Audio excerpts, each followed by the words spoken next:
up, y'all? We got the shirts versus the blouses.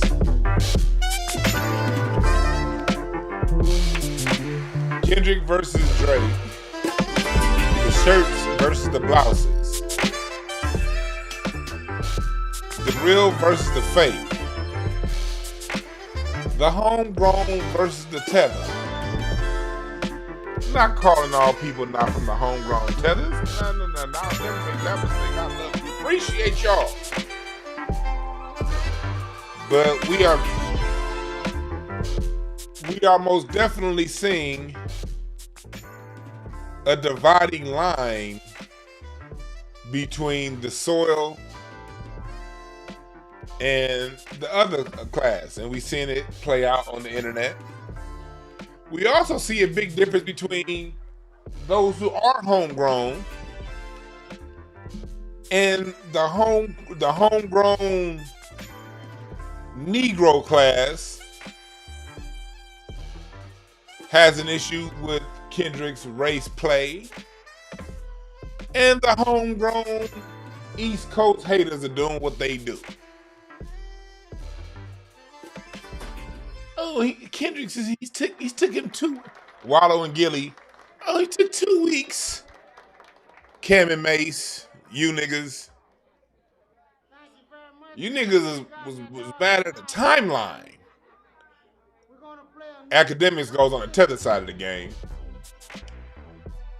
But the issue with Kendrick was it took too long. Since when is 2-3 weeks a long time for a song? So what we're gonna do today is we're gonna talk. We're gonna talk about the different lines that we see being drawn with this rap beef. Because you know me, it's not about the rap beef. It's about what we're seeing socially grow from this rap beef. And that's what I want to talk about. Was what we're noticing socially with the people. Different classes and different stock of Negroes. So today we're going to have that discussion. And people coming around saying, oh, Dewan, what you're saying, oh, it isn't fair. Oh, you just, if you don't agree, that's fine. I'm not here to make anybody believe something they don't want to believe. But I am here to see and look at and see what's going on now.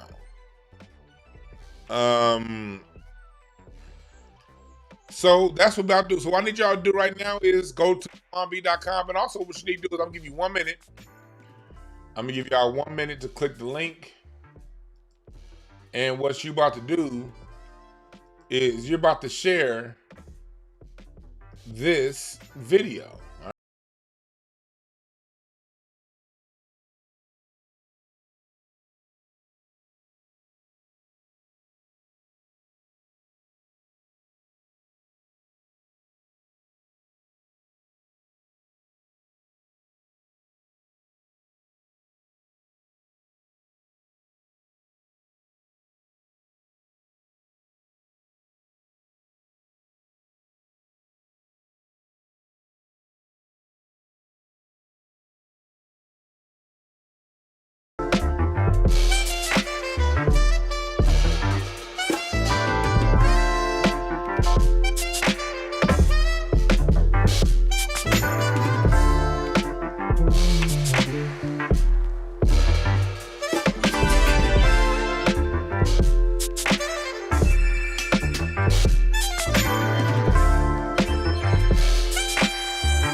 So we about to get into it.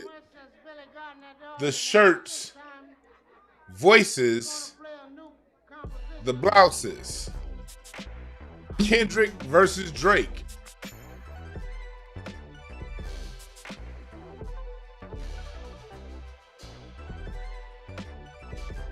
Why is the shirts versus blouses? Well, this is what we're seeing right now. We're seeing. Let's get the music right. Let's get the music right. Let's get the music right. Don't want to go there with it. Yeah, no, we're gonna stay here with it right now. We're gonna stay here with it right now. What's up, chat room? Thank y'all for joining. Thank y'all, chat room. Thank y'all for joining. We got YouTube, Twitch, Rumble. Thank everybody for joining. Thank y'all. We here. So we about to talk about this stuff. We're about to talk about what's going on socially now with this Drake versus Kendrick battle, because you know everything that when you see a lot of attention, energy goes, attention flows where energy goes. Or energy goes where attention flows. That's how it works. Wherever you pay your attention is where the energy goes. And there's a lot of things going on. And I want to first start off by saying I don't want to hear nobody coming in later on in the comments talking about there are more important things in life to talk about. Why y'all talking about this? Especially if I didn't see your punk ass in the comment section when I broke down the long history of the Palestine situation that's going over there in the Middle East and in the West Bank. We talk about those things all the time here too. But unfortunately, when we talk about those kind of things, most of you niggas don't listen. So we talk about what people will listen to, but still go deep and talk about it from a very deep and introspective point of view. So if you're not willing to think, if you just want a surface level thought and opinion and you want to take everything on a surface, like some of these people I'll be using as an example today, then yeah, this isn't the place for you. If you're going to keep everything on a surface level. So, you know, if you're that kind of person, then yeah, okay. And so yeah, that's what we're here for, right? And so let's get into it. What I'm starting to see people so like let's go into it. Overall what I'm noticing is the streets, the people, most of America is down with Kendrick. Most of Black America. The people I notice who are not necessarily down with Kendrick tends to be you have a few different classes of these people. Let's go ahead and talk about it. I don't even have this shit written down. Mods, I'm gonna need y'all to take a list for me because this off the top of my head, but this is what I've been noticing. The different kinds. Can one of my mods make sure that y'all write this down and come back to me when I need it later on? But let's go with the first kind of person that I've seen go against Kendrick.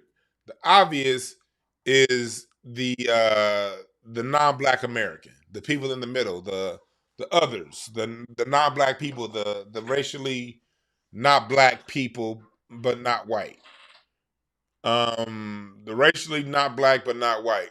I've seen a lot of them for the most part. The majority team with Drake. That's number one. I've seen. I'm gonna write this down so I don't forget. Y'all niggas might have to go somewhere later on. Number one is the racially ambiguous. Those are the ones because I want to list them first, and then we're gonna come back and break each individual one down. You have the racially ambiguous that are on Team Drake. Number two,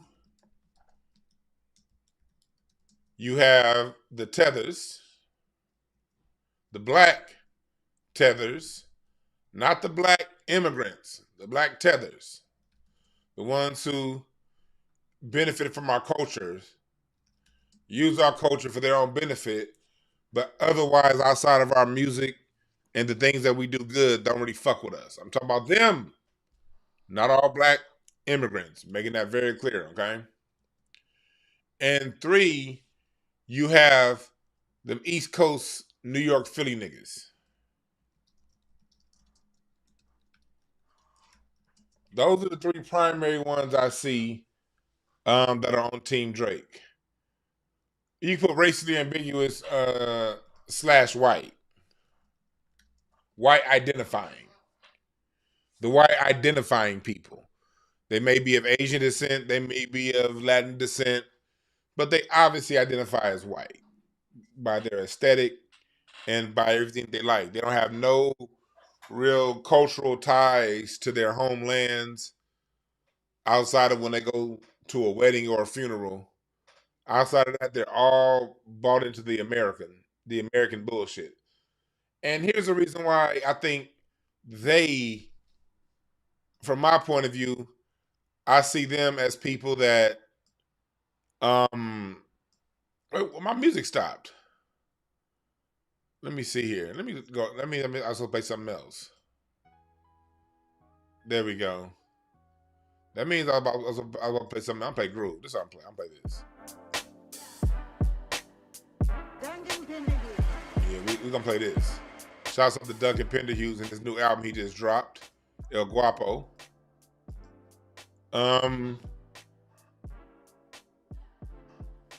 And so what we're seeing is, and this is again something. This is the issue. I love New York. I love my genuine people from New York. But we keep seeing a problem culturally with New York. And Kendrick references in his battle. If it don't come from New York, niggas be having problems with it, or the East Coast. I haven't seen anybody from this. I haven't really seen nobody of note from the South teaming with Drake, or the Midwest, or any other part of the country.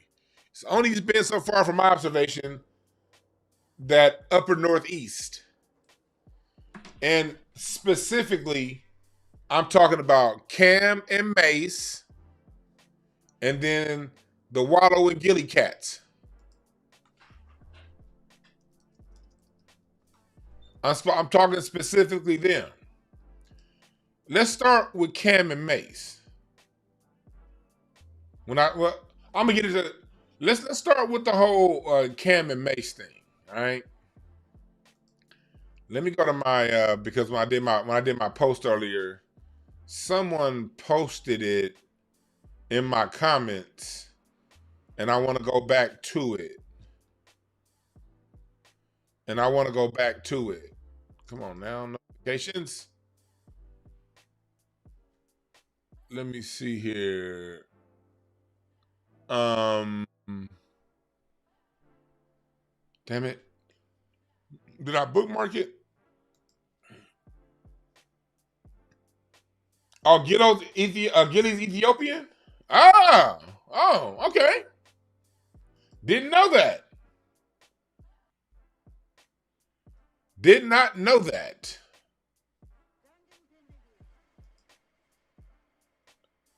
I did not know that. Okay, so here we go. Here we go. Did I find it? Here it is. Because this is what I want y'all to do. It's not about agreeing and disagreeing. This is what I want you to listen. This is why I call this shit East Coast haterism. All right? And you East Coast niggas, you're going to have to check this on your own. Don't come to me as a West Coast guy, because I'm for the culture. I'm for Black American culture no matter where it stands in America. If somebody from the East do something great, I'm down for it. If somebody from the South do something great, I'm down for it. Like y'all know, I'm the biggest Nas and the biggest Outkast fan there is. I'll be very quick to tell you I listen to Nas before. I'm from LA, but I listen to Nas way quicker than I listen to Tupac. I listen to Nas. The only West Coast solo artist I listen to more than Nas is gonna be Ice Cube. Ice Cube, it's Kendrick, of course.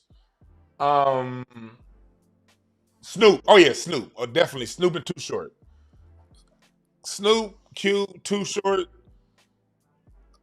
You know, that's my West Coast. And I have a lot more other cats I listen to, but I'll listen to Nas before I listen to E40, and I love E40. I got to meet E40 this past Sunday. He was a very humble, good dude. But I listen to Nas before I listen to Ice-T. I listen to Nas before I listen. I mean, because he makes, to me, I thought he made better music for my taste. I even listen to Outkast more than I listen to NWA. I like Cube and Straight Outta Compton, but if I have a choice between listening to Straight Outta Compton and Aquemini, I'm taking Aquemini all day. Like for music that I'm going to listen to more. Now, Straight Outta Compton was more socially impactful than anything Outkast ever did. I recognize the social impact of it. I recognize the genius and the greatness of it. You had a 16, 17-year-old Ice Cube writing some of the most profound music ever written.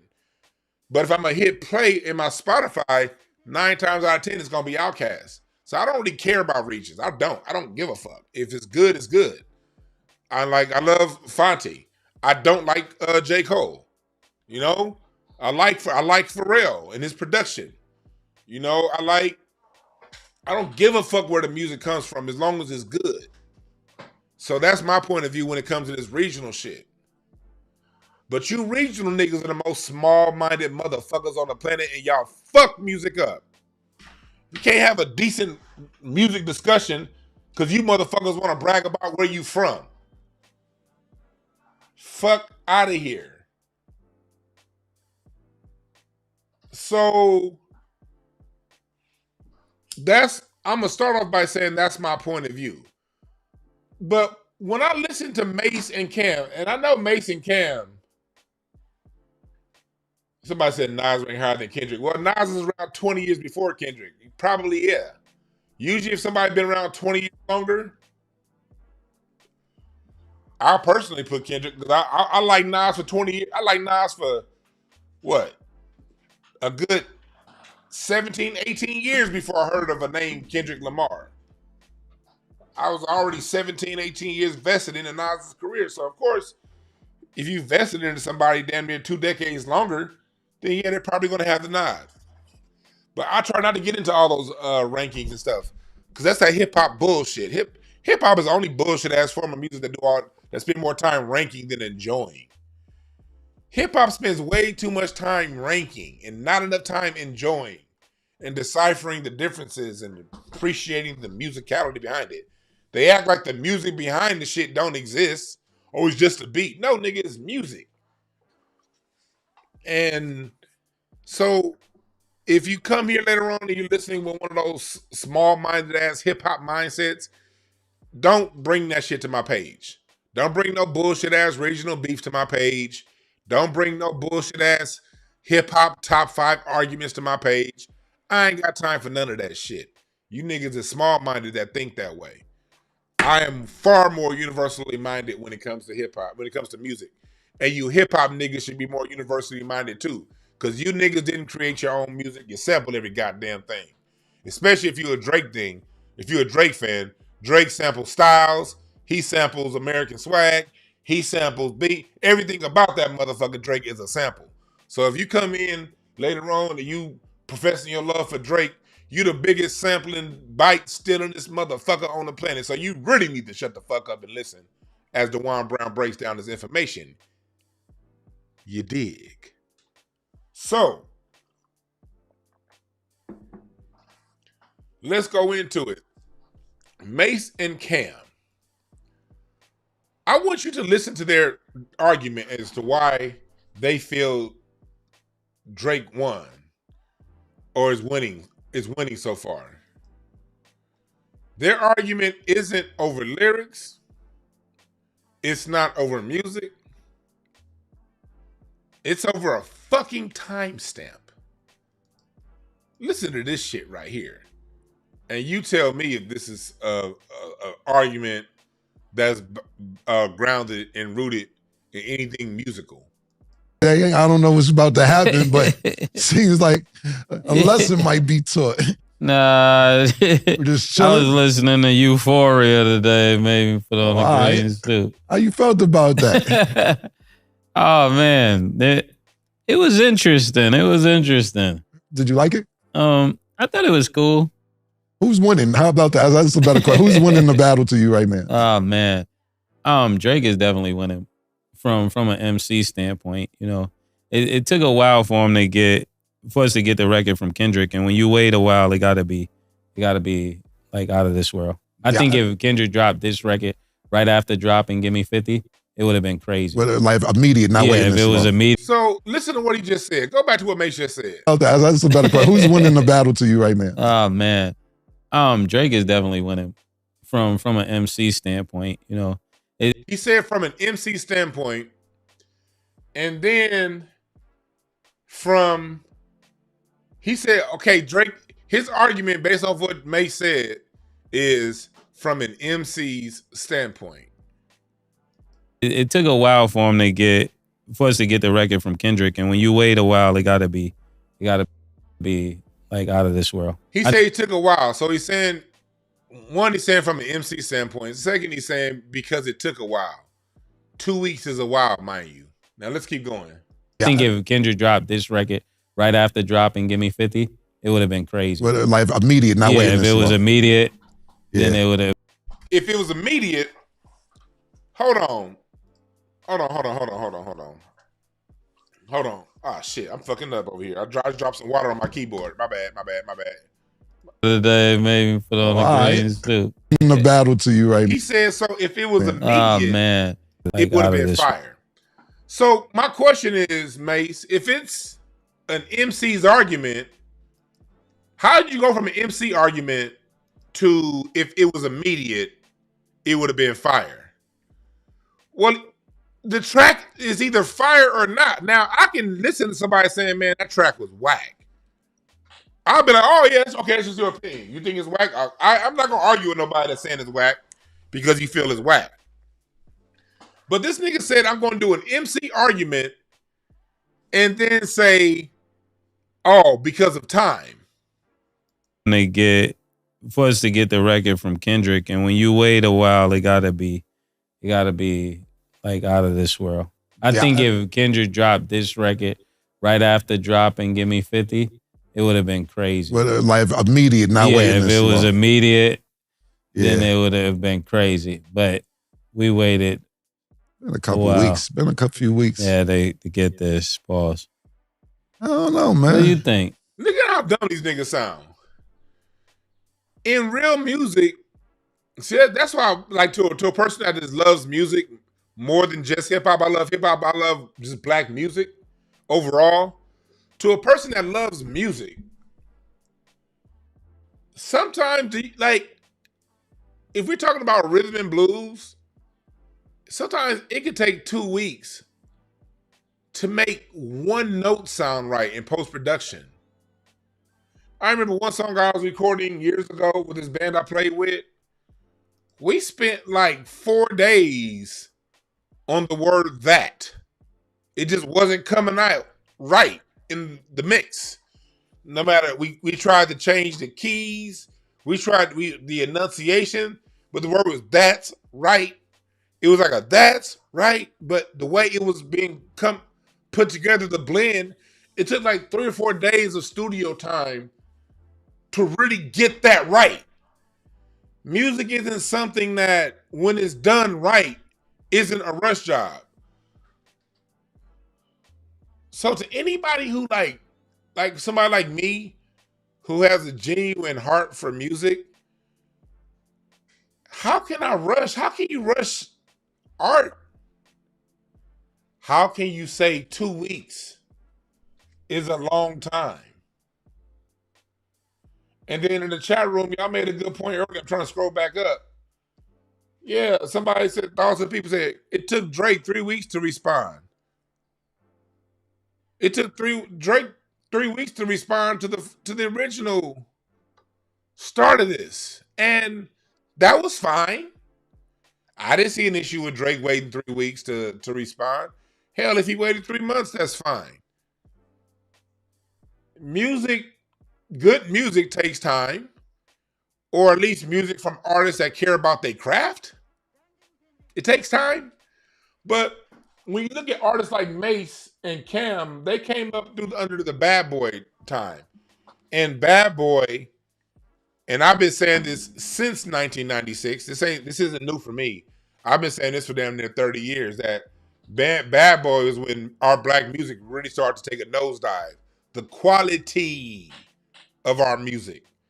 Because although sampling had been a part of hip hop before, Bad Boy just made it outright egregious. We're just gonna take the whole fucking song. Bad, bad, bad, bad boy. Okay, so you're just gonna take Hollywood Swinging. You didn't even take. You just really just took off a bar of Hollywood Swinging. Didn't change nothing of it. Dun dun dun dun dun dun dun dun dun dun dun dun dun. These niggas didn't change the tempo. They didn't add a keyboard lick. They didn't add a whistle. Niggas didn't add a tambourine. Didn't take away. The nigga just really took a hook and just said dun. And that's what Bad Boy popularized. Non-creative sampling.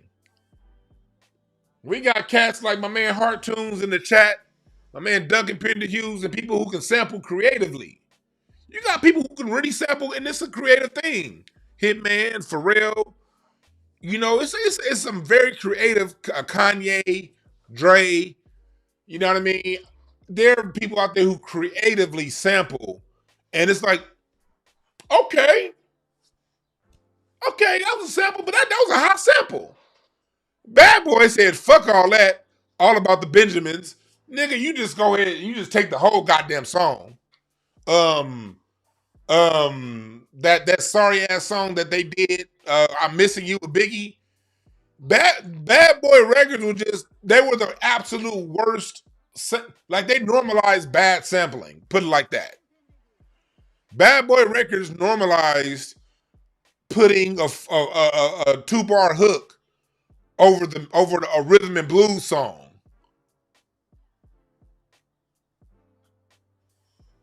So this is what happens when you let less than high level music in and fester for a while. 25 years ago, around the time Biggie and Tupac died, there was just a lot of bad music artists that started to come in. I'm not saying Kim and Mace were bad artists, but I'm saying they're part of that class to where the art wasn't as good as it was just 3 years prior in 93. I am saying they're part of that class. I don't think anybody will argue that 1992 was a better year for hip hop than 98. I don't think anybody will argue that. Anybody who's around at the time. I don't think anybody will argue 93 was better than 99. Chat room, am I doing too much? Am I too far off by saying 93 was a better year in hip hop than 99? I want to make sure I don't sound like a hater. I'm just talking about when music had a more diverse sound in 93 versus how it sounded in 99. When Bad Boy got to the top, that's when the quality of our music really started to take a nose dive. So now we got artists who produce who rapped over a couple of great hits, because the songs that they rapped over, specifically you, Mace, came from music that was already a hit, that wasn't even tweaked, changed, or nothing. You took a guaranteed groove that's going to make you bob your head, whether you're listening to Lakeside or Mace. You're going to bob your head the same. You know why? Because it's the same fucking beat. You ain't got to know the words to the song. Bad, bad, bad, bad boy. But matter of fact, Hollywood Swinging was still a bigger hit. Hollywood Swinging. It's like, so, all right, cool. Okay, chat room, y'all with me? Yeah. It's true. Yeah, like, I didn't say rappers weren't still good. So you niggas need to listen. I didn't say rappers weren't still good in 99. Did I ever say that, chat room? Let's listen.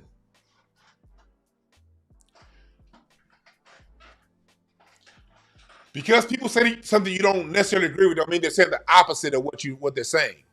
I didn't say it wasn't good music in '99. It was definitely good music in '99. But it wasn't as good as '92. After '96, you started to see the music do this slowly. And then after 2000, it kind of took more of a nosedive.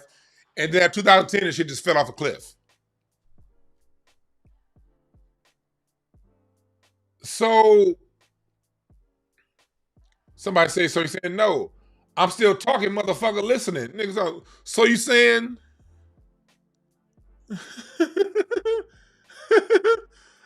I'm with you, Spirit Wonder, but let me finish. I'm saying something deeper than this. All right, let's roll. Roll with me. My thoughts take a while to come out. I'm putting the attention span having people on earth. You dig? Those of us with long attention span need somebody to listen to too, Craig. So music started to do this, and Cam and Mace were a part of that. They were on the downside. So these are the people that we have judging. And what I'm saying is, these are also the ones that are on this phony ass East Coast hating kind of shit. Because LL Cool J was never a hater of the West Coast. I've had conversations with Short Dog about that personally. LL Cool J was never a hater of the West. You know what I mean? Nas was never a hater of the West. The people who are the genuine real deal class, DMX was never a hater. That class of your genuinely artists, them niggas wasn't haters. Chuck D, Public Enemy was never haters of the West.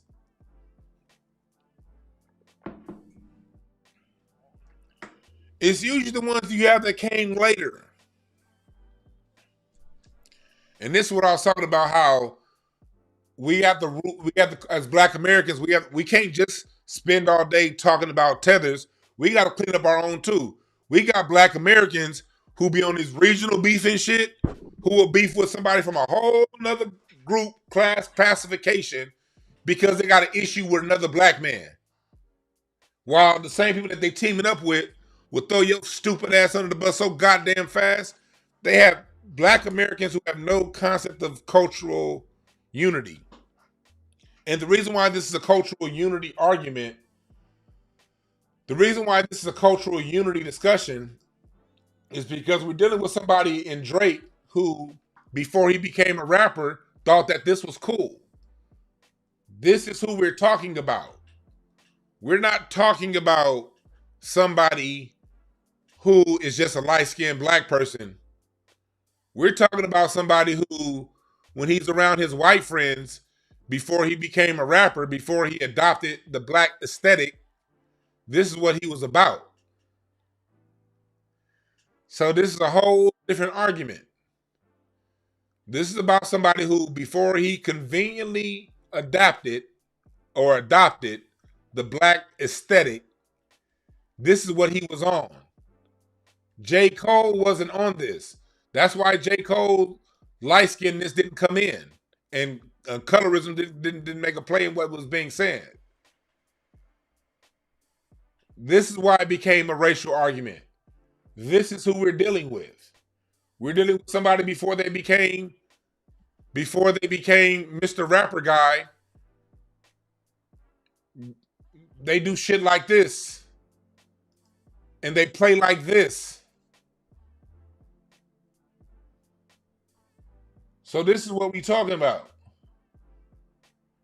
And if you're the kind of person that sees this lightly, if you take this as, oh, well, that was just a long time ago, maybe he's learned, then I'm be like, all right, cool. Then let me just tell you, me and you and I, we different kind of niggas. That's fine. But I have a certain thing called cultural. I have a cultural pride and a cultural memory, to where I know I don't forget. I've learned from the survivors of the Holocaust. They taught me one valuable lesson: never forget. That's I look at other groups sometimes to see where they're winning, where we're in contrast. And I know, I know we're under a system of white supremacy, but there are certain things that we can do in house that white supremacy can't touch. There are certain things we can do in house that white supremacy can't touch. And one of those things is never forget. Never forget those who played you. Never forget those who play you. Never forget that. Never forget that, because to forget that kind of stuff is dangerous. Don't forget thought. Shouts out Kendrick. Don't forget thought. Listen to this part right here. This is Drake. This is how Drake uses the N-word. Let's listen. Larry sent me this earlier. Let's listen to this. Let me turn it up. This is Drake. This is how Drake talks. Killing him. He worked with Pharrell. He worked with, off wherever, doing whatever, somewhere else. It just sort of, it bugged me, man. It bugged me because it was like somebody I looked up to at one point. It was somebody that I was like, I used to see out and be like, yo, that's that nigga, you know what I'm saying? He's doing his thing. He open for, yo, that's that nigga, you know what I'm saying? He's see out and be like, yo, that's that nigga, you know what I'm saying? See out and be like, yo, that's that nigga, you know what I'm saying? He's doing his thing. He open, see out and be like, yo, that's that nigga, you know what I'm saying? He's doing his thing. He open, see out and be like, yo, that's that nigga, you know what I'm saying? He's doing his thing. He open, see out and be like, yo, that's that nigga, you know what I'm saying? He's doing his thing. He open for Jay. See out and be like, yo, that's that nigga, you know? See out and be like, yo, that's that nigga, you see out and be like, yo, that's that nigga, be like, yo, that's that nigga, you like, yo, that's that nigga, you know what I'm saying? Like, yo, that's that nigga, you know, like, yo, that's that nigga, you know what I'm saying? Like, yo, that's that nigga, you know what I'm saying? Like, yo, that's that nigga, you know what I'm saying? He's doing his thing. He open for Jay. You know, he had wreck. He was killing him. He worked with Pharrell.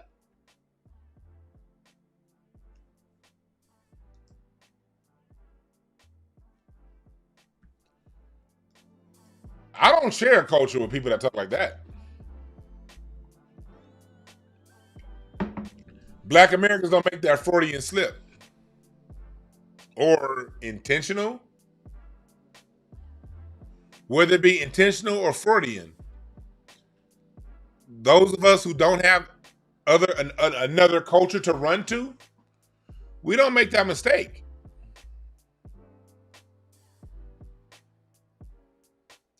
And that's the difference in culture. We don't have somewhere else to go to. So when I hear Cam and Mace talking this silly shit on some regional shit, let's go back to more of what they was talking about.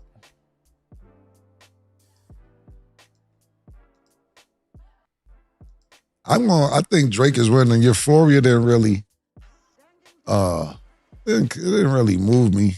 I'm not saying, because you know why I'm expecting lyrics from Kendrick Lamar. It isn't like I'm not saying he's a lyricist, so you're expecting certain things, and song was kind of long, took too long to came out, pause. And I'm not saying it's bad. I'm just, if you ask me, it was a good. These niggas are more profound with saying pause than making profound statements. Took too long to came out. He said Kendrick's a lyricist, so he expects lyricism. Huh? Lyrics from Kendrick Lamar. It isn't like I'm not saying he's a lyricist, so you're expecting certain things, and song was kind of long, took too long to. The song was kind of long. Weren't they criticizing him for just being a feature on the last one? It took too long to came out, and the song was kind of long.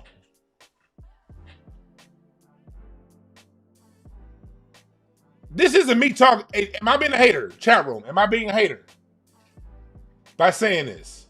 Lamar, it isn't like I'm not saying he's a lyricist, so you're expecting certain things, and song was kind of long, took too long to came out, pause. And I'm not saying it's bad. I'm just, if you ask me, it was a good record. It was a good record, but it was a good record that we waited a while for. We didn't wait a while for a good record. Sometimes the argument is they waited a while. 2 weeks for a good record. So again, I'm not against people having their opinions. If you think Drake had a better record, I'm not going to argue with you because music is subjective. What I'm pointing out here is the lengths niggas will go to diss somebody because they're from a different coast. How biased you got to be.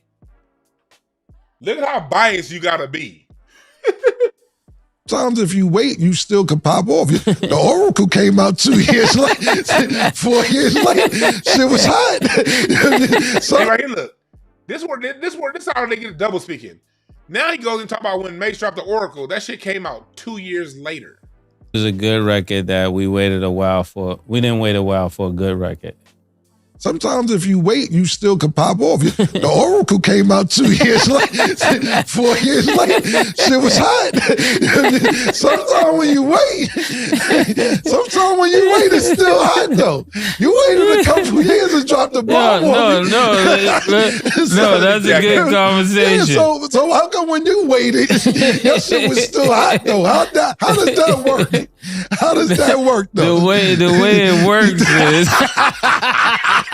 you listen to a nigga that took years to respond to a diss record tell you when he was in the middle of a battle with the man sitting next to him, it took him years to come back with a very mediocre diss, by the way.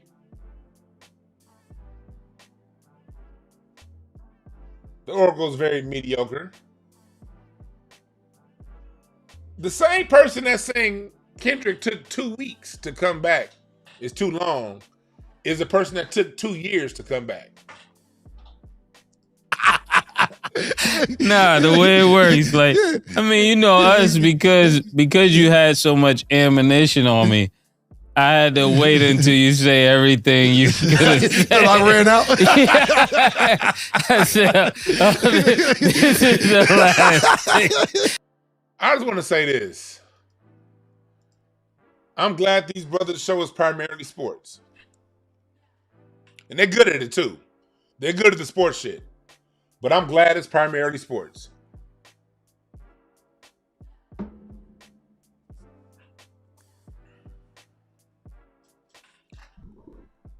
A person that took years to respond in his own beef is using 2 weeks. And that's the part that I'm saying, okay, that's just some hater shit right there. Because if you have an issue with the song, have an issue with the song. And we can have our differences of opinion over the artwork. When we start talking about 2 weeks, now you're just looking for attention.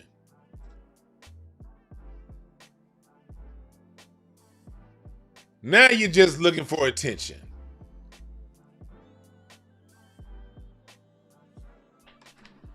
So it's those kind of arguments. And then you got cats like this. You got cats like this. Isaac Hayes Jr. These are the other homegrown Negroes that we're dealing with. Right now, we focusing on the homegrown Negroes. We know about the Tethers and the non-blacks. We having a family discussion first before we talk about them. We gotta talk about us. You dig?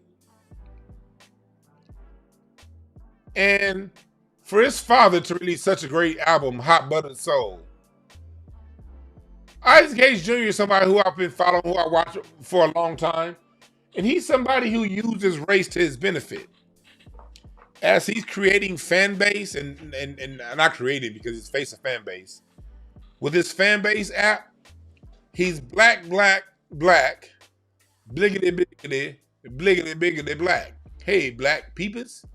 Black people this, black people that. Black, bliggity black and more black. And then when I'm done saying black, I'm gonna say black some more. He one of them niggas. Black.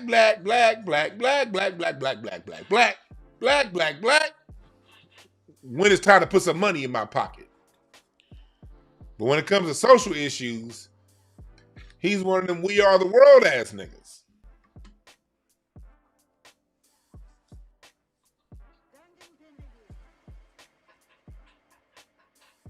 So this motherfucker said reverse colorism is colorism. The prejudice and discrimination of light-skinned people by darker-skinned black people. Questioning their black is based on racial makeup is still colorism. No, the fuck it's not. Because dark-skinned black people don't have a job to put the light-skinned niggas in or fire them from. You can have an opinion. And Drake's blackness isn't being questioned because of his skin tone. It's because of how he moves. Look at what this nigga said. This is how I knew he had an issue right here when I saw the first tweet. This was Isaac Hayes Jr.'s initial reaction to the diss. Half black is black. Colorism is corny. So that's his initial reaction. Then he says, a lyricist will never be the lyricist as long as that songwriter is in a rap battle, ever. Never in life. That right there, you slide with Drake. Then he goes and says, I just found out today, Barack Obama, Drake, J. Cole, Halle Berry, Huey P. Newton, Bob Marley, Lisa Bonet, Chelsea S. Walsh, Lenny Kravitz, and about 200 artists, musicians aren't black because Kendrick says so. No, dickhead.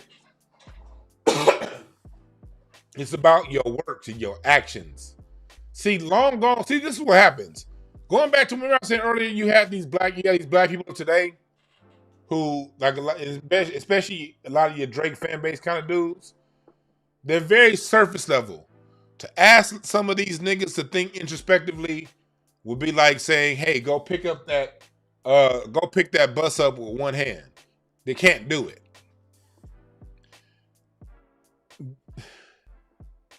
We as black people always get this thing to where those of us who think and think on deeper levels, we get beat back by the idiots amongst us like they junior white folks and want to take it back to some surface level shit. No, it's not that surface level. And we as black people, we do have to gatekeep our blackness. The same way white America gatekeeps its whiteness. You don't see half black people going to their whites and saying, hey, why are they all the way white? Why don't they ever question the white side? Think about it. The white side got all the money. The white side got all the land, has all the resources. The white side creates the contracts. The white side controls the distribution, prints the CDs, creates the apps. But no one ever goes to them and say, hey, I'm white just like you. Why don't you accept me? Why don't you ever go to the people with the money for acceptance?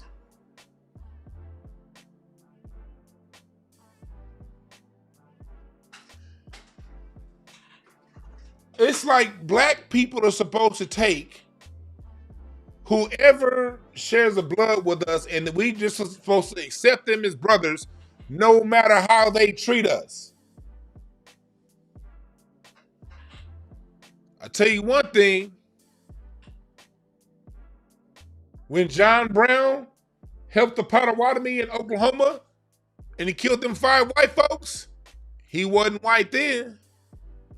Then when John Brown moved on to help black people and to kill white slave masters and free black slaves, he wasn't white then.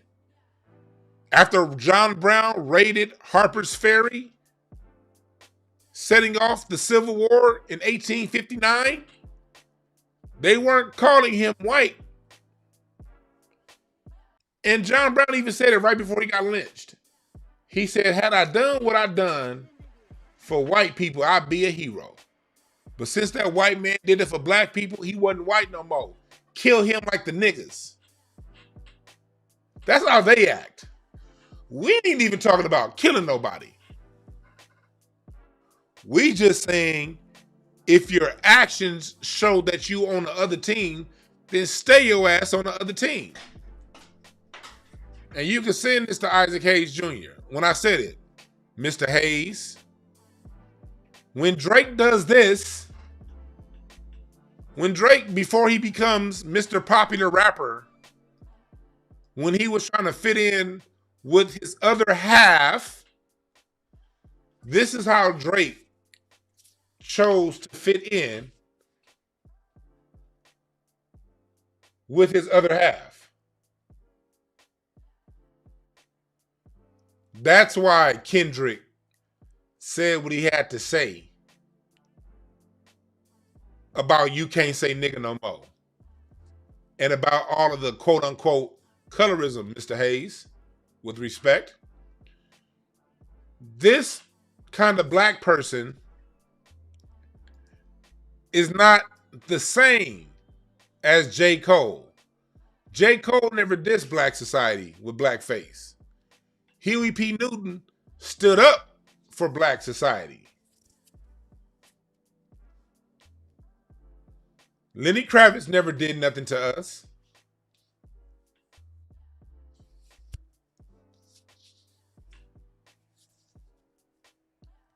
Now, you could probably team him with Barack Obama because Barack did a whole lot of shady shit to us while wearing blackface.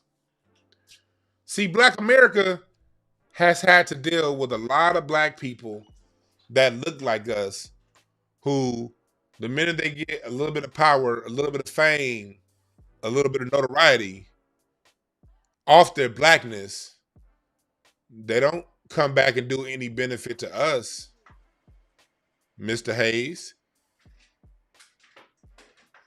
So, yeah, we're not going to have that goofy talk. Black people are not that simple. We're not that simple-minded. We know when we're dealing with somebody who's black when it's convenient, and we don't appreciate it. Because black Americans like me and those who follow, and we have cultural pride, and we don't have the option of jumping into another culture's shoes when it's convenient, like Drake. We don't have the option to, when we're around our white friends, do this, and then when we're around our black friends trying to fit in, do this. We don't have that option.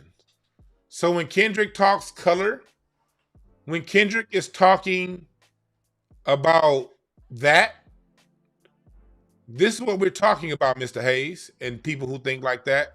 When you're talking about Kendrick and colorism and it's not about race, old buddy made it about race. And this happens far too much in black society. We get people who come over here, they mine our culture for the music, for the entertainment, for the genius, the inventions. They Black History Month, oh yeah, we invented this, we invented that. But then when y'all go around your other half, you do this, you do this. That ain't cool. And if you're the kind of mixed person who thinks this is cool when you're around your white friends, and who thinks this is cool when you're around your black friends, then no, yeah, we're different. The rest of us black Americans don't have different shoes we can jump in when it's convenient for us. We got to be this 24/7. We got to be this. We can't be something else in the meeting with the head of Universal Music Group and then black with the people. We're going to be black in both situations. And we're going to be treated as such, and we're going to be paid as such. So since that is the reality of the United States, not what I want, I'd much rather have it to where everybody be cool. And we just, be good. That's what I'd rather have. But it's not the reality of what we're living. So since that's not the reality of what we're living, we have to adjust and live based on the reality that we have, not the reality we want. So to people like you, Mr. Hayes, that think this way, no disrespect to you, but yeah, no. Nah, I live in the rules that I didn't, in the world that I didn't create. And questioning blackness is something that I need to do. Because if I don't question blackness, what's going to protect me if I'm around a black person who's this way around me and that way around them? How does that protect me? I have to ask questions. Because if I don't ask questions, I might get set up thinking this is my friend. When really, when I'm not around, this is how he acts. We need to question more who's black and who's not. And let your works decide what the truth is. Let your works decide. You did.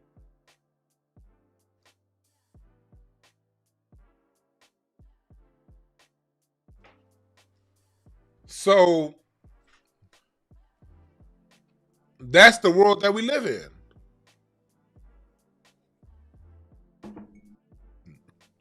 And I have to approach it as such. Let's just be real. So you have these kind of people in-house that are, you see more so siding with Drake. Shendon said, can brothers go to the same school Drake went to? It's coming through over on X. Yeah. So this is what we're dealing with. Oh, hit the Cash App. I appreciate that, Aaron. Hit the Cash App. Let me know how you feeling tonight. Today's broadcast. $ DeJuan Brown right there. Or better yet, hit the Zelle. info@DeJuanB.com. info@DeJuanB.com is the Zelle. info@DeJuanB.com. That's the Zelle. Hit me on the email. But yeah, it is about that time. You're right, Aries. It's about that time that we have to send a message out. This is a public service announcement. Before we transfer the conversation to the Tethers and to the non-black people who are siding with Drake, I got to make sure I give out this public announcement, this public service announcement.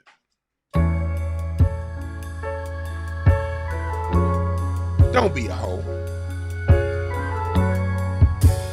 Don't be a hoe. Don't be a hoe to the culture, East Coast niggas. Boule niggas. Black folks that want to come around and play this We Are the World game, although we don't live in a We Are the World reality. Lionel Richie and Michael Jackson got together and wrote that We Are the World song 40 years ago, where Cyndi Lauper, Ray Charles, Bob Dylan, and all the white acts came with the black acts, and they put out this album called We Are the World. That song came out when I was a child. I remember I used to get my dad's We Are the World album and put it in the record player and play it back in the 80s. There comes a time when we heed a certain call and the world will come together as one. There are people dying. The world 40 years later still ain't together. We Are the World is not reality. It's what we want. It's ideal. I would much prefer a reality to where We Are the World is the reality, but it's not. That's why as men, we can't be hoes. Don't be a hoe. Don't be a hoe. You can't hoe out the culture because of the world that you want. You got to stand for the culture so we can create the world we want. But you can only create it when you stand in it. You can't create it by acting as if that's what we are right now. So when Kendrick put together this diss and he went at Drake cosplaying Black Americans, when he went at Drake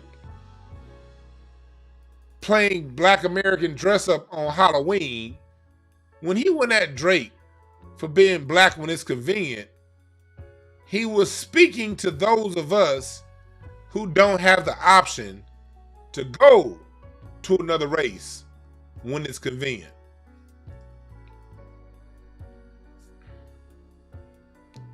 When he says, how many more black features until you feel you black enough? That was a direct shot at Drake. So to all you insecure niggas, he wasn't talking to you. But if you feel hurt, then maybe hit dogs hollered. Don't be a hoe. Don't be a hoe, niggas. Kendrick is taking a shot at the people that mimic our culture, that mine from our culture and extract from our culture and take it back to they people. But you got niggas on the East Coast that's just, man, it was out west. Because it was out west. And you rather side with a Canadian that before he became a popular rapper thought this about you. I got a message for niggas like you.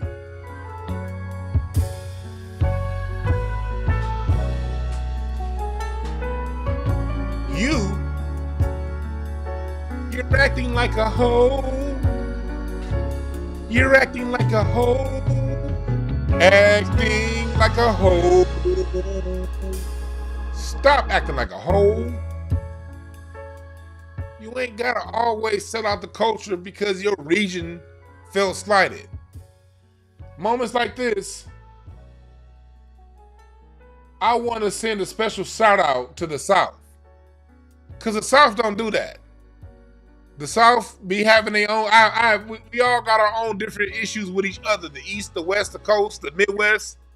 But the South, the Midwest, the Upper Northwest, they don't do that. This is something I see specifically. DC don't do that. Chicago don't do that. St. Louis, Atlanta, Detroit. Detroit closer to Canada than you niggas.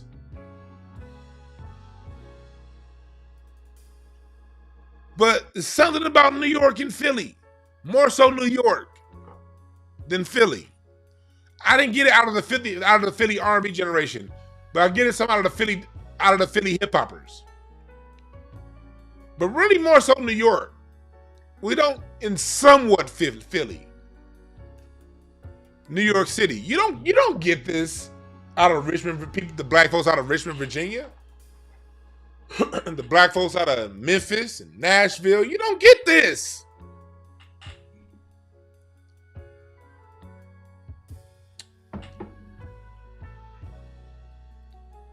The rest of us can't do this. I keep pointing the wrong way. The rest of us can't do this. So Kendrick's bars was addressing that.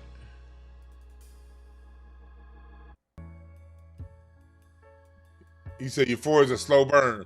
Well, according to Cam, it was too long. His attention span couldn't get past the third minute.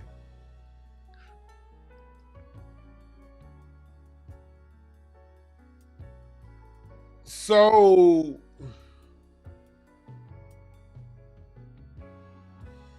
when it come down to it, let's switch over to the other people who are siding with Drake.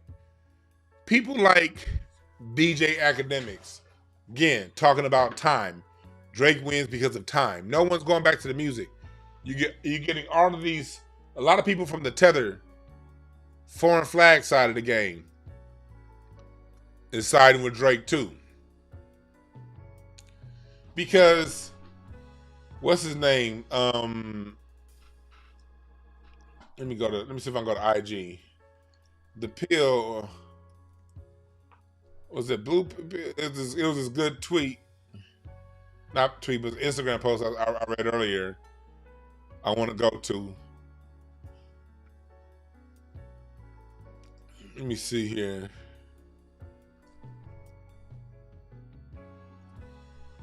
Let me see. Nah, there it is. Here, let me see if this is it. Oh yeah, I want to go. I want to see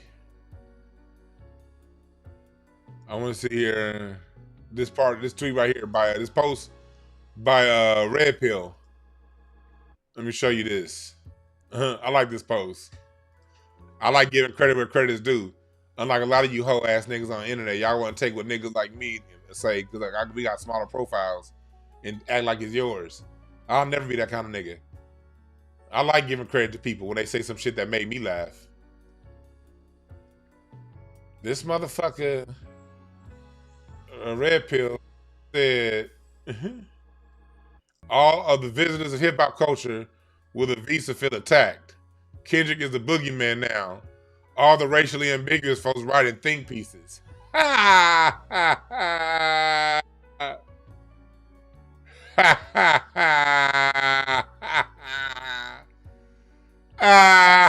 ha ha. What else you got over here, Red Pill? What else you got, man? Voice, I don't like he talks about. I don't. Jeez, I be trying to tell these people. I don't like the way he walks, like nothing. I don't like his haircut. I might just let me shut up. Why don't you like Drake? I don't like anything about Drake. You see the real ones are saying all the visitors of hip hop culture with a visa feel attacked. That's a good one, and that's true.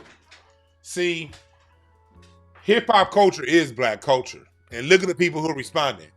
They're mad at Kendrick for going hard because they feel attacked. They feel like, hey, they identify with Drake. They know that they're not all the way black American, nor do they want to be black American. But the hip hop culture, the music, the movement is so strong. It makes them feel so welcomed and it makes them feel so good that they don't even pay attention to the culture of where they come from because the hip hop culture is so strong. Kendrick just reminded those folks, hold on, pause. You can be checked at any time. You're not all the way one of us. And we need to keep that energy as a culture. We need to keep it. Because if you listen to Kendrick's lyrics, he was surgical. He didn't mention all people. He mentioned Drake and people like Drake.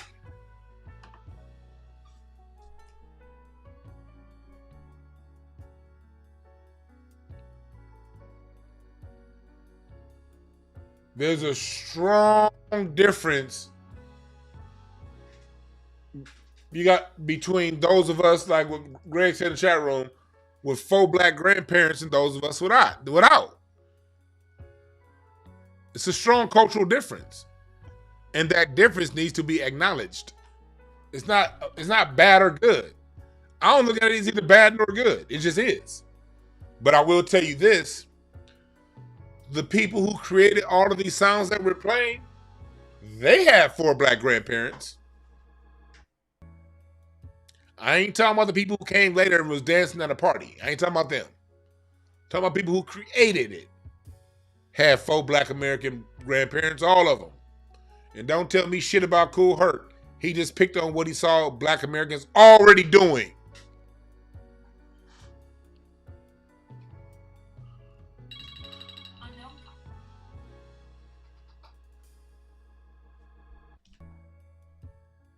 I appreciate the Cash App, Mike. Thanks for the Cash App.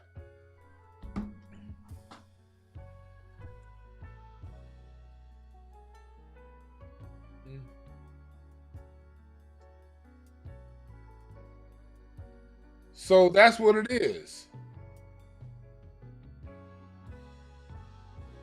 Oh, what's up, Matthew Moore? Said the only ones catching feelings are the ones Kendrick was talking to. Right, facts. Y'all follow Matthew Moore. Whenever I talk, I'm gonna have Matthew on. Matt, I'm gonna need you on the show again as the playoffs get close to the end and the draft comes. Yeah, y'all know I've had Matt on the show a few times. I saw you reference. They be referencing you now in basketball reference on basketballreference.com. They be referencing you now, Matt. I noticed that. I've been meaning to tell you that. Like, yeah, they referencing your work, brother. So salute to you.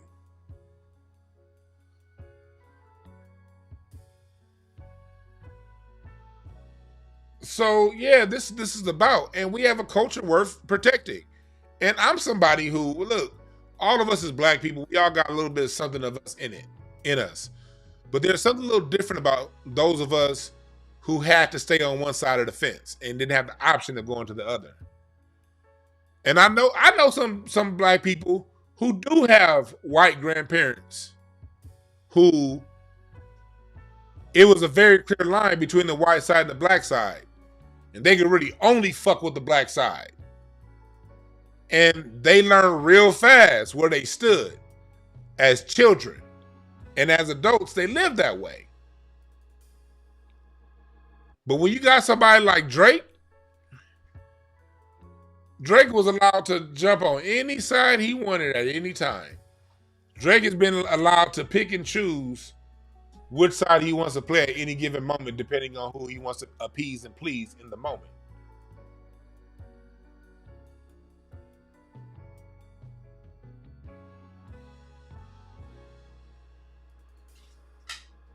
This is what it is. Oh, we got an idiot in the chat room. She said, this is a rap battle, not a race war. Oh, it most definitely is a race war. Yes, it is. Yes, it is a race war. Most definitely. When our culture is being intruded on by others that like to dress in blackface and niggas that don't like standing for their own, yes, it's most definitely a race war. And if you got a problem with it, you can either sit back and listen and get educated, or if you don't want to sit back and listen and get educated, you can get the fuck out of here. Your choice. But it most definitely is a race war. Everything in America is a race war, especially when it comes to our creations. We don't get to go back and forth.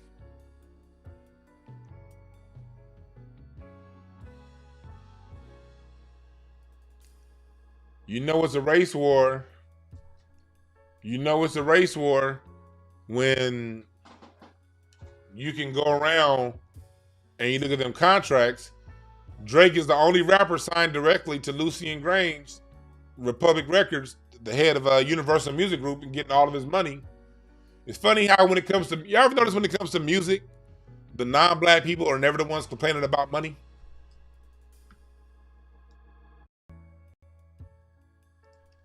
Them contracts know what race a motherfucker is. Tell you that goddamn much.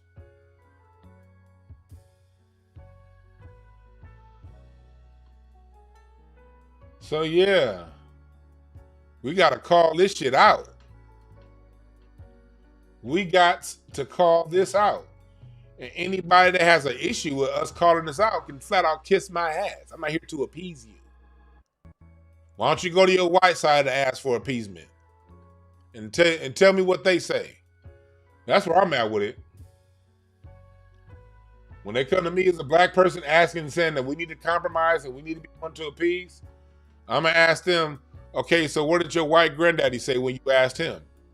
What did your white cousin say when you asked them to accept you into complete whiteness? What did they say?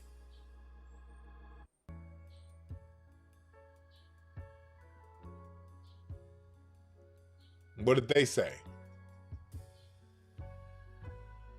Hip hop is a resistance culture, born out of Black American culture. Just like funk was a resistance culture. Just like rock and roll at one point was a resistance culture. Just like Bebop was at one point a resistance culture. We resist the mainstream bullshit. That is at the absolute core root of hip hop, is a resistance to anything mainstream and anything commercial and anything that separates us as a people from us as a people. What gave hip hop the roots, the ground to root in, was R&B, was plastified by the late 80s. R&B was completely plastic. It didn't identify with the people. R&B in the 80s didn't touch us as a people. It wasn't singing about our social conditions. It gave us a lot of love music. It gave us that. But 80s R&B didn't give us a connection to our soil. That's what gave rap hip hop the space to germinate and grow and blow up. Rap hip hop came around the same year as disco, 1973. But in 73, 74, black R&B and disco was still connected to the roots. So there was no space for hip hop, for rap nationwide, because what we were still playing in our music in the 70s was still connected to the streets. The minute our music got disconnected from the streets in the 80s, that gave rap hip hop the space to grow because of its connection to the streets. It's hip hop's connection to the streets is the reason why it is what it is. The reason why hip hop isn't what it used to be is because of its disconnect from the streets.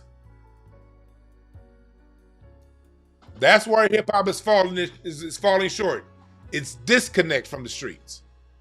So when you have a rapper like Kendrick bringing back and speaking for the streets, you can't say nigga no more. Yeah, it's gonna piss a lot of you other people off.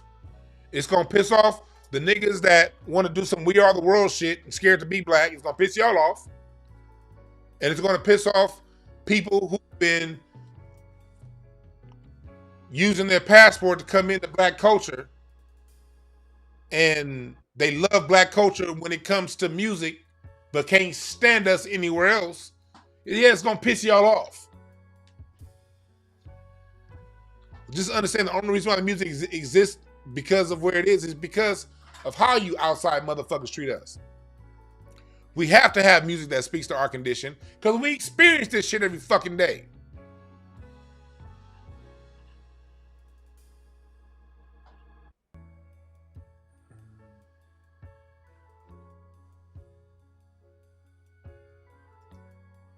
Listen, yeah, Midwest, South, and West Coast complement each other. Yeah, when it comes to Black American music.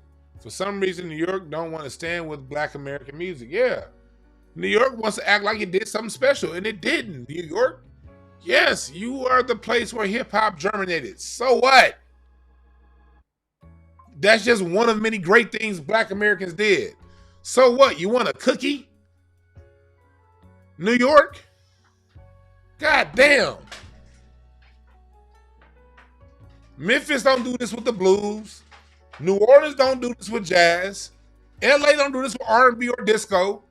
Philly don't do this with disco or R&B. Detroit don't do it with R&B. St. Louis don't do it with jazz.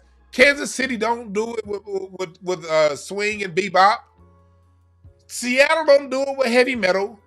These are all different places around the country where black people created a music and a culture that still reverberates around the world today. Hip-hop was just your turn, New York. God damn. You ain't special. Shit. It was just your turn. And you still sampled every goddamn thing else.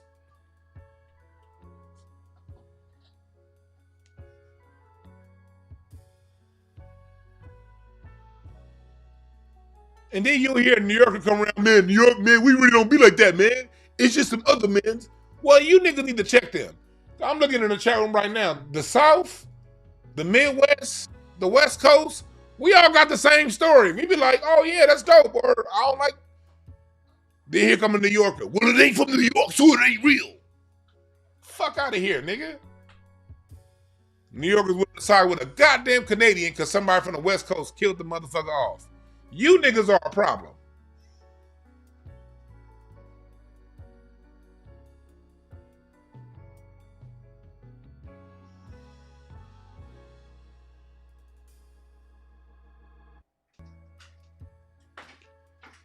Somebody asked which artists will create hip metal. Watch my documentary. Is bigger than hip hop.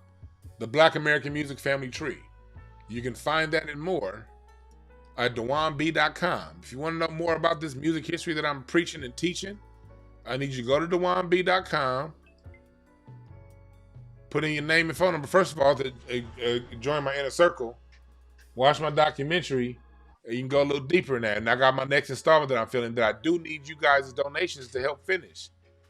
I need some help to finish this. Oh, and this is what I'm talking about. This is why I got my African brothers helping me donate. Look at this. Salute to my African brothers for helping me. See, there's a way that we can all still work together. Identify the issues as the issues, but still come together for those of us who don't have issues.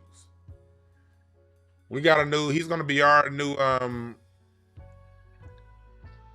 Absalom. I hope I pronounced your name right. Absalom Nameke. He's going to be an executive producer on the this next project, this next installment that I have coming out. That's what he's shooting for. So you guys can become producers too. Okay? This is how we do it. This is a coming together of the real versus the fake. We need to cross 12,000. I need a little more to get this thing finished.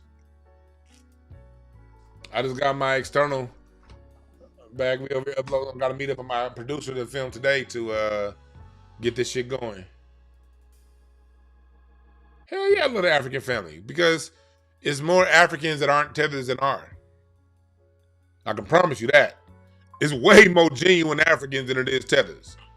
The problem is, like anything else, the same way it's more genuine Black Americans than it is coons. It's from what I've been getting on this whole reaction from Kendrick, the rank and file Black American, and it's the reason why I didn't bring a white folk. I've been noticing this. Even the white people are more siding with Kendrick. I've been noticing that too. The white folks is more like, yeah, nah, Kendrick bodied them. Because it's like the white folks that genuinely like hip hop, even a lot of them been like, yeah, nah, Kendrick got that.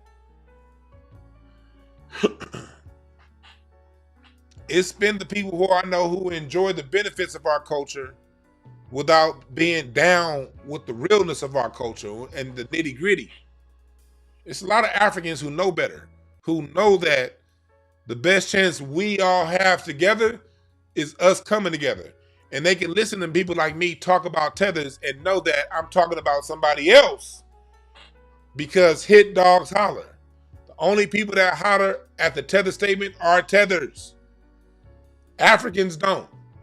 Nigerians don't holler at Tether. Ghanaians don't holler at Tether. Ethiopians, South Africans, Liberians, Jamaicans, Trinidadians, Cubans, Puerto Ricans, none of the genuine of any of these places, the Caribbean, none of them people cringe at the word tether. Now the tethers from those places get mad than the motherfucker. And you know what they start doing?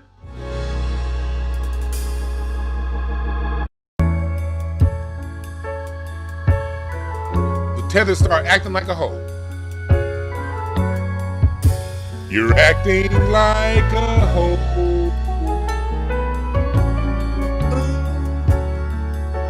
You're acting like a hoe. You're acting like a hoe. Acting like a hoe. You acting like a hoe because I identified the difference between me and you cannot play on this schism of skin color for your bullshit.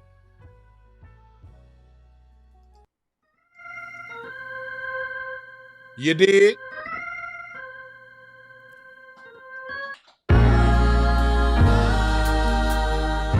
Now, this is altar call. If you feel like you need to be delivered, and you've been delivered, and you may have been a tether in the past because you was raised in a household that gave you tether values, donate to the project. It's bigger than hip hop. Hit the Cash App right now and donate to the fund of non-tetherism. Hit the Cash App right here Support the cause.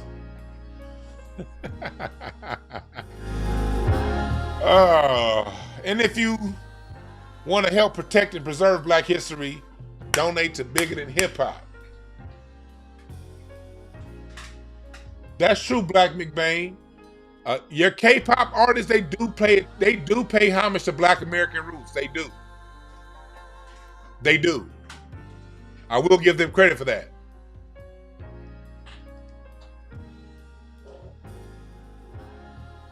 I don't mind. I'm not a hardliner. Some people say we shouldn't have other people in our music at all. Or other people in our music. I'm not a hardliner like that. Although for the people who are hardliners, I understand. I'm not going to argue with you. With people who do draw that hard line. I don't draw that hard line. I don't mind other people being in our music. We just have to be smart enough to make sure that, one, we get paid first and get paid the most. At least if you're going to bring Justin Bieber in, get paid the way Usher got paid off of him. At least get paid off of him like that. And then, two, keeping them and having those that are in their place, like a Tina Marie. Tina Marie never tried to take over the culture. Tina Marie never tried to call herself the queen of R&B. She came into our culture and did a very good job with our music while still respecting the culture. Appreciate that, Vic Stat. Outside of Glorilla, what artist has Drake connected with? Right. It's different when the Pulitzer Prize winner is body bag in the industry plant. You're right. Yeah.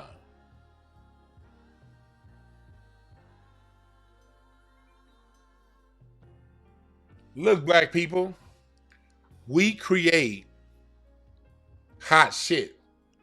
Style-wise, music-wise.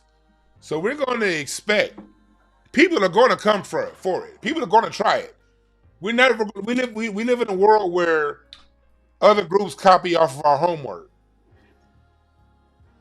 We have groups that steal. Groups that steal from one another.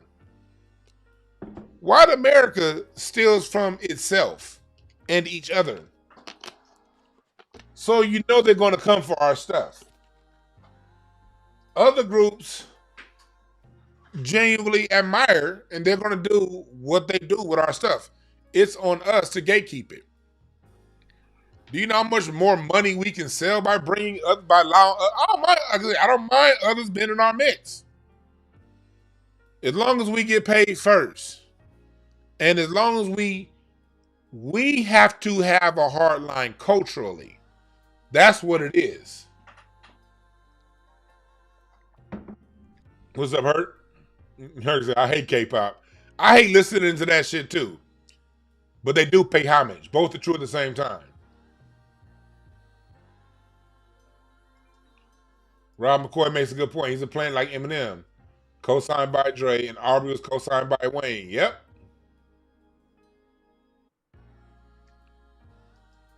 Yeah. K-pop is the Kia of music.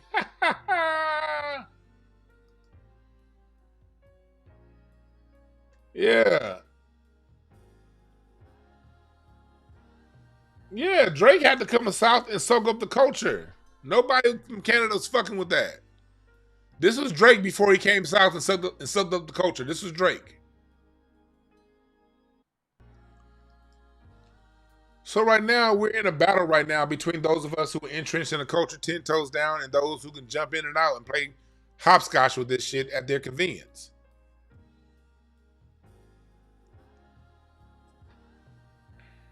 Okay? That sound good, people? Do we have a deal? We have to really gatekeep our culture and then stand 10 toes down and check people.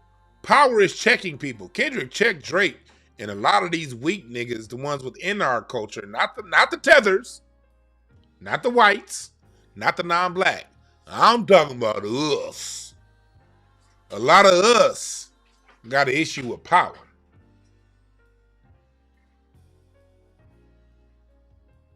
Power is in gatekeeping what you have. It has to be gatekeeped. And as long as the issues before is we've allowed others into the culture and we didn't gatekeep, we can allow them to make money off our culture and gatekeep at the same time. We can do that. While not even acknowledging their greatness.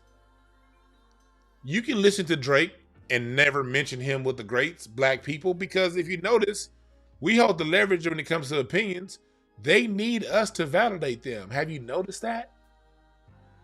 There's a reason why Jack Harlow isn't in anybody's discussion. Remember a couple years ago when they tried to push Jack Harlow on us? But Black America never accepted him?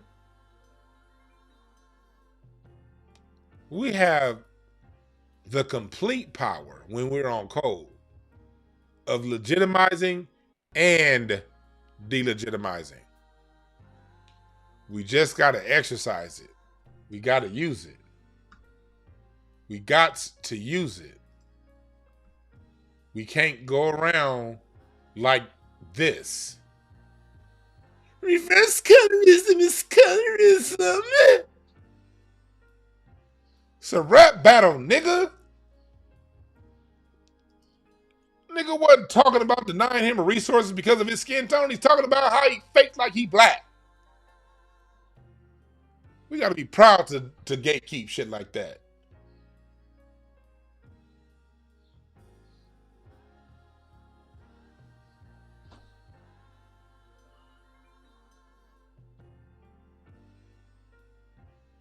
All right? That's right. You can just respect us and be yourself in our culture, and there won't be a problem. That's it right there. Just respect us and be yourself in our culture, and there won't be a problem. The problem comes when you say you are the culture. The problem comes when you come in the culture and you disrespect the culture. Just respect us and be yourself. That's all that matters.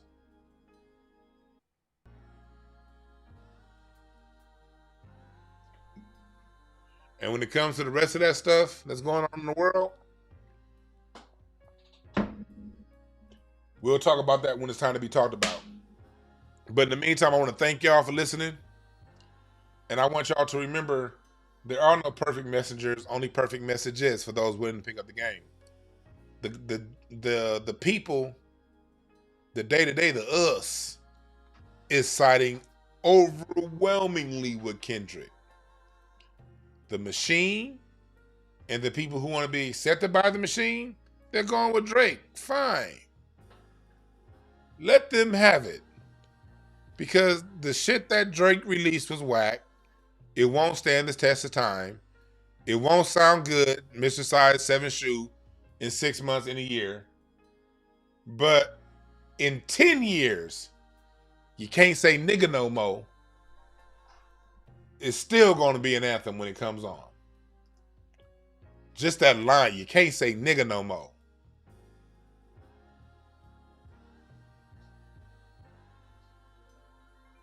You're right.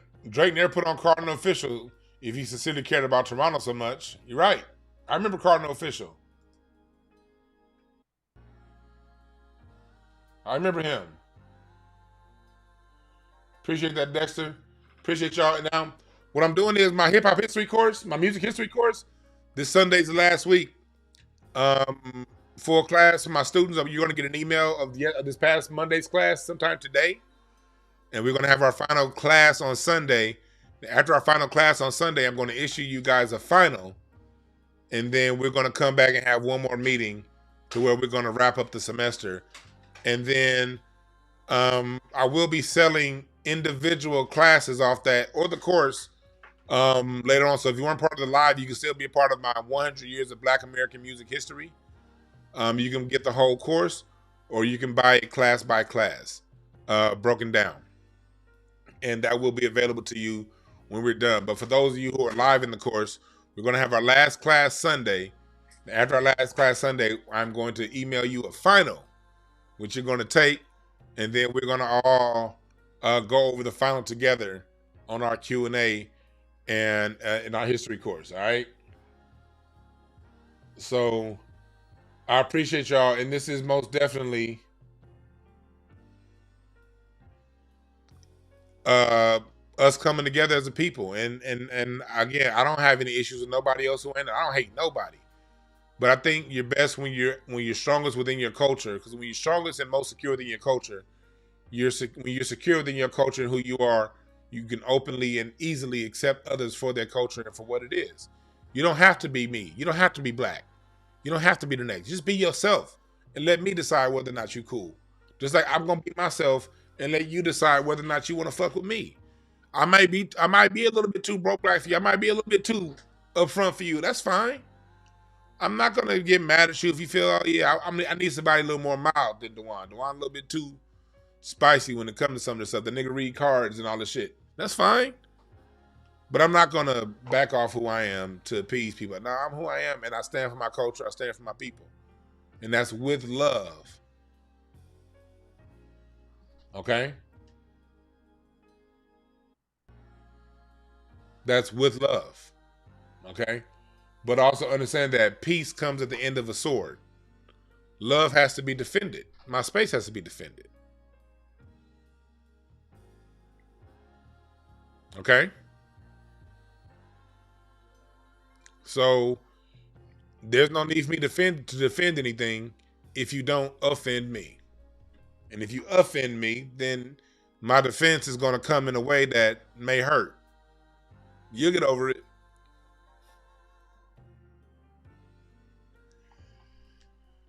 Thank y'all for listening. My name is Dewan. Appreciate y'all.